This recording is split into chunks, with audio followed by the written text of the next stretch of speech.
ইংৰাজী চনত বৰ্তমানৰ মেঘালয়ৰ পুৰা মৃত্যু যোৱাকালি হ'ল দুখজনক মৃত্যু ক'ত হৈছে বিদেশত ছিংগাপুৰত। এতিয়া জুবিন দা আমাৰ ছাত্ৰ ছাত্ৰীসকলৰ মাজত জুবিন দা আমাতকৈ সৰু মোতকৈ সৰু। এই জুবিন দাৰ বাকী সত্তাখিনি বা বাকী তেওঁৰ স্মৃতি কথা বা তেওঁৰ কেনেকুৱা ধৰণৰ আছিলে সেইখিনি কৈছোঁ। তেখেত অসম তথা তেওঁ নগাঁৱৰ পৰা লামডিঙলৈকে গাড়ীত গৈ থাকোঁতে কৈছিল, লিখিছিল। এই কবিতাটো মই পাঠ কৰিছোঁ, কিবা ভুল ভ্ৰান্তি মোক ক্ষমা কৰিব। মোৰ প্ৰতিবাদী সত্তাৰ পৰিধি তহঁতে বুজি নাপাবি, মই নদীৰ পৰা সাগৰলৈ যাব পাৰোঁ, সাগৰ বালিবৰ হিংস ঠাণ্ডাত শুকাই নিব তোৰ তেজ, গৰমত উখহাই নিব তোৰ দুভৰি, খোজ কাঢ়িব পাৰ যদি আহিবি, মই চুমা খাম তোৰ ৰক্তাক্ত দুভৰি। এয়াই জুবিন দাৰ অপৰূপ সৃষ্টি। এই চেগতে মই জুবিন গাৰ্গৰ জুবিন গাৰ্গ যে আমাৰ বিদ্যালয়ৰ ছাত্ৰ আছিল, আটাইতকৈ আমাৰ কাৰণে গৌৰৱৰ কথা। আজি তেওঁৰ যোৱাকালি যি তেওঁৰ দেহাৱসান ঘটিল, সেই দেহাৱসানত সঁচাকৈ আমি মৰ্মাহত হৈছোঁ। আমি ফোনতো পাইছোঁ আমাৰ দুই এগৰাকী অভিভাৱকো আনকি যোৱা ৰাতি ভাতে খোৱা নাই, মানে ইমান বেছি তেওঁলোক শোকাকুল হৈ পৰিছে। আমাৰ ছাত্ৰ ছাত্ৰীৰ মাজতো জুবিন গাৰ্গৰ গান সকলোৰে প্ৰিয়। তোমালোক আমি ৰাতিপুৱা যেতিয়া আমি সমবেত হৈছোঁ, যোৱাকালিও আমি এটা অনুষ্ঠান কৰিছিলোঁ। ৰাতিপুৱা আমি যেতিয়া সমবেত হৈছিলোঁ, আমাৰ ছাত্ৰ ছাত্ৰী শিক্ষক শিক্ষয়িত্ৰী ইমান বেছি শোকাকুল হৈ পৰিছিল। আমি লগে লগে এটা শ্ৰদ্ধাঞ্জলি অনুষ্ঠান ইয়াতে পাতি সকলো ছাত্ৰ ছাত্ৰীকে আমাৰ জুবিন গাৰ্গ, নতুনখিনিক বিশেষকৈ জুবিন গাৰ্গৰ অৰিহণা আমাৰ বিদ্যালয়ত কি, তেওঁ এতিয়া কেতিয়াৰ পৰা ইয়াতে আছিল, এইখন বিদ্যালয়ৰ লগত কেনেভাৱে জড়িত, সেই আটাইবোৰ কথা আমি অৱগত কৰাৰ কাৰণে সকলো ছাত্ৰ ছাত্ৰীকে আমি ইয়াতে সন্মিলিত কৰাইছিলোঁ।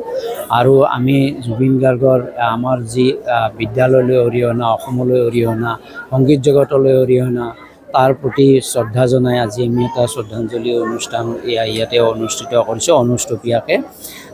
কি ক'ম আৰু আমি যে জুবিন গাৰ্গ যে অসমৰ সকলো মানুহেই মৰ্মাহত, কিন্তু আমি তামোলপুৰবাসী আৰু তামোলপুৰ হায়াৰ ছেকেণ্ডাৰীৰ শিক্ষক শিক্ষয়িত্ৰী ছাত্ৰ ছাত্ৰীসকল বেছিকৈ মৰ্মাহত এইকাৰণে যে আমাৰ লগত এটা আত্মিক সম্পৰ্ক আছিল, এক ঘনিষ্ঠতা আছিল।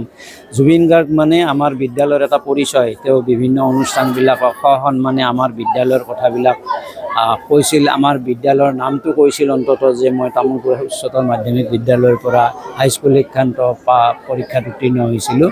আৰু তেওঁ চোকা ছাত্ৰও আছিল, যে ক্লাছ 10ত যেতিয়া থাকে তেতিয়া তাৰমানে তেওঁ দ্বিতীয় পজিশ্যনত আছিল, দ্বিতীয় স্থানত আছিল। প্ৰথম স্থান ৰমণী ৰাজবংশী, তেওঁৰ ইতিমধ্যে ইহলীলা ত্যাগ কৰিছে। আৰু তাৰপিছতে আজি জুবিন গাৰ্গ আমাৰ মাজৰ পৰা গুচি গৈছে।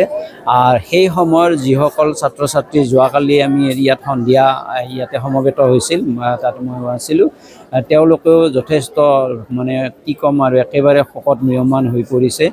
কাৰণ সেইসকল ছাত্ৰ ছাত্ৰীৰ মাজত সহপাঠীৰ লগত যেতিয়াই জুবিন গাৰ্গ এইফালে আহিছিল তেতিয়াই তেওঁলোকৰ ঘৰত তেওঁ নোযোৱাকৈ থকা নাছিল আৰু যোগাযোগো অব্যাহত ৰাখি আছিল তেওঁলোকৰ লগত।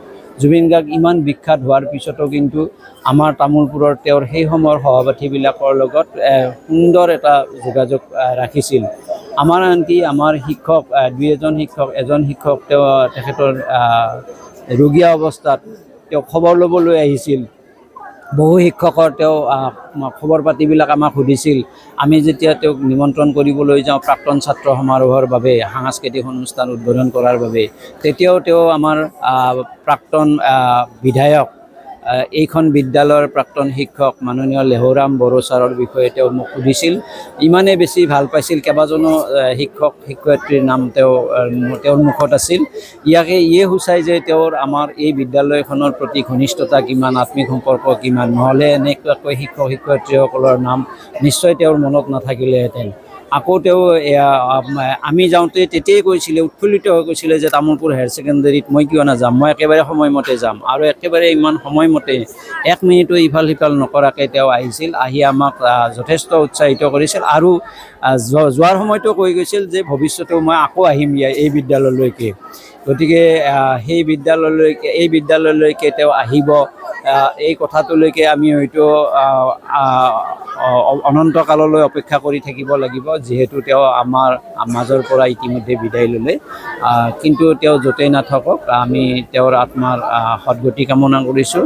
আমি আমাৰ বিদ্যালয়ৰ তৰফৰ পৰা জুবিন গাৰ্গক যিমানখিনি শ্ৰদ্ধা যাচিব লাগে, যিমান ধৰণে তেওঁৰ স্মৃতি আমি ৰাখিব পাৰোঁ, সেইখিনিৰ ব্যৱস্থা আমি নিশ্চয় কৰিম।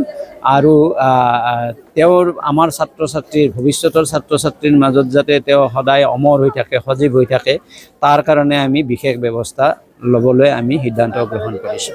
আচলতে অনুভৱ বুলি ক'বলৈ গ'লে ব্যক্তিৰ ক্ষেত্ৰত অনুভৱ পৰিস্ফুট হয়, কিন্তু তেওঁ এক সত্তা আমাৰ বাবে। জুবিন গাৰ্গ অসমৰ জাতীয় জীৱন, ভাৰতবৰ্ষৰ বাবে আমাৰ বাবে এক গৌৰৱ। এইখন বিদ্যালয়ত আমি তেওঁৰ অনুজ হিচাপে পঢ়িবলৈ পাই যিমান আজি গৌৰৱান্বিত। আমি য'তেই নহওক কৈ ফুৰিছিলোঁ যে জুবিন গাৰ্গ পঢ়া বিদ্যালয়খনত মই পঢ়িব পাইছোঁ, সেয়া মোৰ বাবে গৌৰৱ। কিন্তু আগৰ দিনত যিমান আমি গৌৰৱ কৰিলোঁ, কিন্তু আজি আমাৰ সমান হয়তো দুখী আৰু কোনো নাই। জুবিন গাৰ্গৰ অনুৰাগী অসমত যথেষ্ট, প্ৰতিজন অসমীয়াই তেওঁৰ অনুৰাগী যদিও সকলোৰে দুখ লাগিছে, কিন্তু আমাৰ হয়তো তাতকৈ বেছি দুখ লাগিছে। কাৰণ দাদা এইখন বিদ্যালয়ত পঢ়ি গৈছে, তেওঁ পঢ়ি যোৱা বিদ্যালয়খনত আমি পঢ়িব পাইছোঁ, বা তেওঁ আমাৰ বিদ্যালয়খনক প্ৰতিটো প্ৰায়ভাগ অনুষ্ঠানতে তেওঁ বিদ্যালয়খনৰ নাম লয় যে তামোলপুৰ উচ্চতৰ মাধ্যমিক বিদ্যালয়ত মই পঢ়িছোঁ। জোনমণি ৰুণজুণতে হওক বা বিভিন্ন ধৰণৰ গানৰ জৰিয়তে তেওঁ তামোলপুৰক মনত ৰাখিছে। আৰু দাদাৰ বিষয়েনো কি ক'ম, তেওঁৰ বিষয়ে ক'বলৈ গ'লে এখন বৃহৎ মহাভাৰত।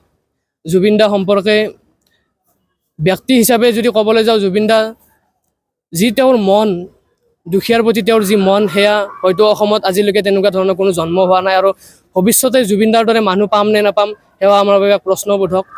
যেতিয়া জ্যোতিপ্ৰসাদ আগৰৱালাৰ মৃত্যু হৈছিল, মানুহে ভাবিছিল যে বিষ্ণুপ্ৰসাদ ৰাভা আছে, আজি অসমখনক কিবা এটা কৰিব সাংগীতিক জগতখনত। বিষ্ণুপ্ৰসাদ ৰাভাৰ মৃত্যু হ'ল, ভূপেন হাজৰিকাৰ সৃষ্টি হ'ল। ভূপেন হাজৰিকাৰ মৃত্যু হ'ল, তেতিয়া আমি সান্তনা লৈছিলোঁ যে জুবিন দাই অসমৰ সাংস্কৃতিক জগতখনক ধৰি ৰাখিব, সংস্কৃতিৰ নাঙলখনৰ মুঠি ধৰিব। কিন্তু আজি জুবিন দা আমাৰ মাজৰ পৰা গুচি গ'ল। হয়তো আজি আমাৰ ক'বলৈ উত্তৰ নাই যে জুবিন দা গুচি গ'ল, তেওঁৰ হৈ আমি আজি নাঙলৰ মুঠি কোনে ধৰিব সংস্কৃতিক জগতৰ। অসমৰ সাংস্কৃতিক জগতখন যথেষ্টখিনি তেওঁ আধৰুৱা হৈ ৰ'ল, যদিও উপায় নাই, নিয়তিৰ নিষ্ঠুৰ বিধান। দাদা য'তে আছে কুশলে থাকক। গৰিমা বৌলৈ আমি সমবেদনা জনাইছোঁ, তেওঁ জীয়াই থাকিবলৈ ভগৱান তথা নেদেখাজনে শক্তি দিয়ক। আৰু দাদা য'তে আছে কুশলে থাকক, এয়া আমাৰ তেওঁৰ অনুজ হিচাপে তেওঁলৈ আমাৰ কাতৰ আহ্বান আৰু কৃষ্ণ।